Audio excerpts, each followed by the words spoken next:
When I was growing up, I used to frequent Dublin City quite a bit. And or between 2015 and 2018, I was actually very interested in doing photography around Dublin.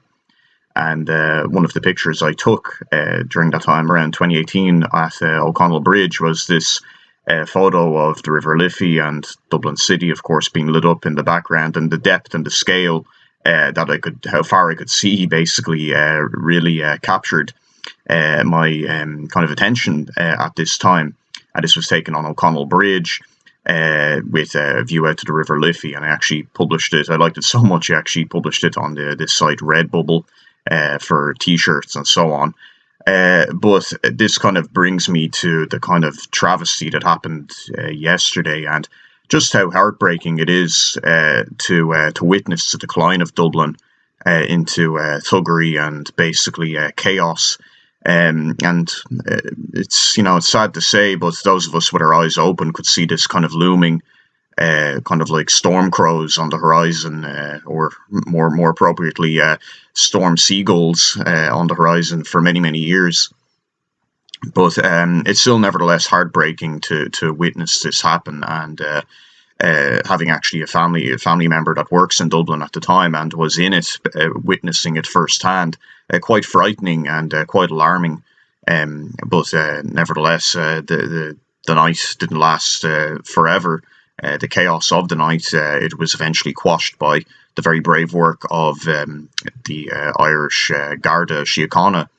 And that, in a sense, gives me some hope that Dublin will kind of rise from the ashes again. But it does, nevertheless, evoke feelings more than anything else in me of deep heartbreak and kind of loss.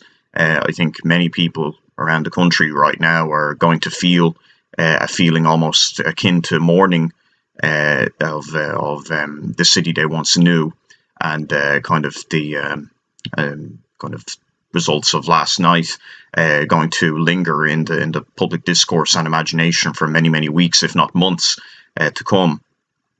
And it kind of brings me to reminiscence about a poem that I remember reading once from an English poet who actually bears a very striking resemblance to Oscar Wilde in his lifestyle.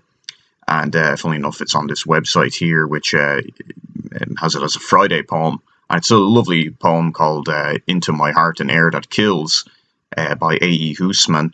And it's actually very apt for the feelings that we should be, the discourse rather, that we should be having about kind of the loss of I suppose, a place that we were familiar with in our youth, but then seeing a change. And obviously this watershed moment that happened last night in Dublin definitely evokes strong feelings and reminiscence in me about this poem.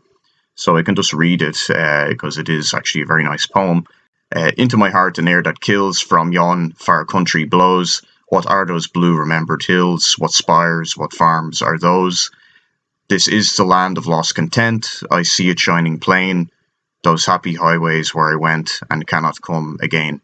So this is from a Shropshire lad, and I remember hearing this poem, and kind of at the time I kind of felt it was a little bit kind of nostalgic and sort of like woolly headed, but I suppose the age that I am now, and having kind of second-handedly witnessing the destruction, pretty much the kind of burning funeral pyre of a city, a town, really, kind of a humble enough town in many ways. Dublin is certainly not Paris, but it's nevertheless, it's our town. If Irish people don't come out and mourn and grieve for its loss, then no one else will.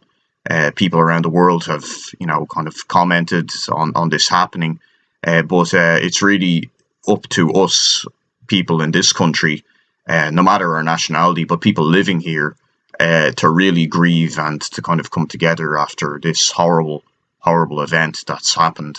So I hope people can find solace in that in the difficult weeks ahead, because definitely a lot of soul searching needs to be done to prevent this kind of atrocity, this travesty from happening again.